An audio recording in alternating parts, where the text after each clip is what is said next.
Hi, my name is Yifat, Susskind, and I'm the Executive Director of Madre. We're a 30-year-old international women's human rights organization,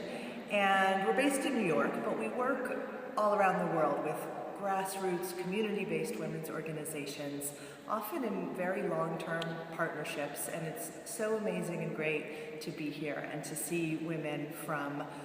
dozens of different countries, literally, who we've worked with over the years. What we do really is a combination of working with women who are themselves on the front lines of the issues we're addressing: violence against women, war and militarism, climate change and environmental crises,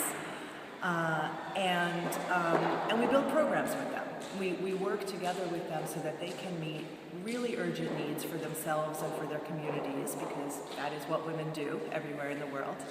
But also we work with them to create some long-term change so that we're not still addressing the same exact crisis, 5 years from now, as what women are facing today. And that's really, really important. And that's where the advocacy of the Nobel Women's Initiative is so crucial to what we're doing and to our partners. Because we have to have both, right? We have to be able to meet these really urgent needs today, but also to build the rights and the access to power and the visibility that women need to influence policies so that we can change the world. And that's no small task. And so for that, we really need each other, and we need, every resource, every human resource in particular, that we can gather for that work. So, for me, the conference has really been an opportunity to do something incredibly precious that I feel like in my own work we never have enough time to do, and that is to think together with other women, women who are, themselves so involved in this work and can really offer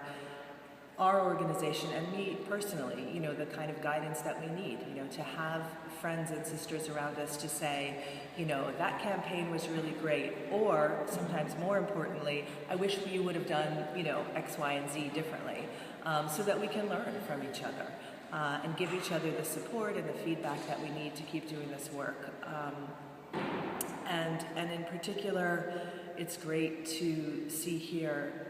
such a range of ages of women in the movement. And I think about that in my own work, having just stepped into a position of leadership in the last couple of years and taking over from Vivian, who was the longtime executive director of Madre